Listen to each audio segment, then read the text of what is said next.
آج جو صحابی ہم ڈسکس کر رہے ہیں وہ سیدہ تماتر بنت عمرو خنسہ تھیں، اور یہ ایک بہت مشہور شاعرہ تھیں، اور آپ کا نام تماتر اس لیے تھا کہ ان کا رنگ بہت زیادہ سفید تھا۔ ان کا سلسلہ نسب قبیلہ مودر تک پہنچتا ہے، اور یہ وہ قبیلہ ہے جسے نبی کریم صلی اللہ علیہ وآلہ وسلم نے تمام قبائل کا قلعہ قرار دیا ہے۔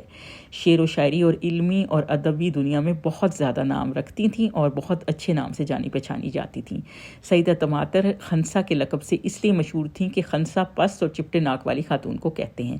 سیدہ خنسہ کے خاوند کا نام رواحہ بن عبد العزیز سلمہ تھا۔ ان کے 4 شیر جوان بیٹے بھی تھے، اور یہ عرب کی دنیا میں بہت، شاعری کی دنیا میں بہت نام کمایا ہوا تھا۔ سیدہ خنسہ اپنے بیٹوں کے ہمراہ بنو سلیم کے وفد کے ساتھ رسول اللہ صلی اللہ علیہ وآلہ وسلم سے ملاقات کے لیے روانہ ہوئیں۔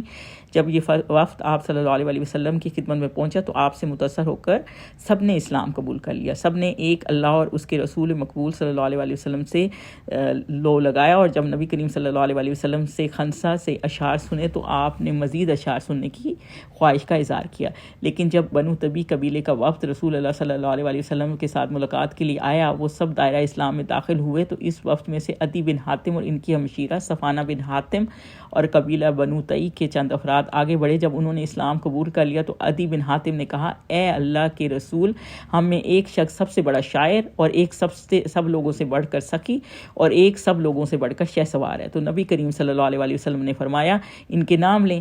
عدی بن حاتم نے کہا، ہم لوگوں میں سب سے بڑا شاعر امراؤ القیس بن ہجر ہے، اور لوگوں میں سب سے بڑا سخی میرا باپ حاتم بن سعد ہے، اور لوگوں میں سب سے بڑا مشہور شہ سوار عمرو بن معد یکرب ہے۔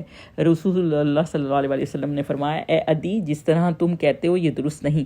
در حقیقت لوگوں میں سب سے بڑھ کر شاعرہ خنسہ ہے، لوگوں میں سب سے بڑھ کر سخاوت کرنے والا میں ہوں، اور لوگوں میں سب سے بڑا شہ سوار علی بن ابی طالب ہے۔ تو یہ اللہ حضور صلی اللہ علیہ وآلہ وسلم کو بھی معلوم تھا کہ ان کی شاعری بہت مشہور ہے۔ اور جب جنگ قادسیہ ہوئی، سیدہ خنسہ نے اپنے 4 بیٹوں کو جنگ قادسیہ کے لیے روانگی کا اعلان سنا تو 4 بیٹوں کو جلدی سے ہتھیار زیب زن کرائے اور ان کو اس کے لیے تیار کر دیا، اور ان کو بہت انکریج کیا تاکہ وہ فتح یاب ہو کے آئیں۔ لیکن سیدہ خنسہ کے 4 فرزند واپس نہ آئے، اور سیدہ خنسہ میدان جنگ کی طرف روانہ ہوئی تاکہ اپنے بیٹوں کے بارے میں معلوم کر سکیں۔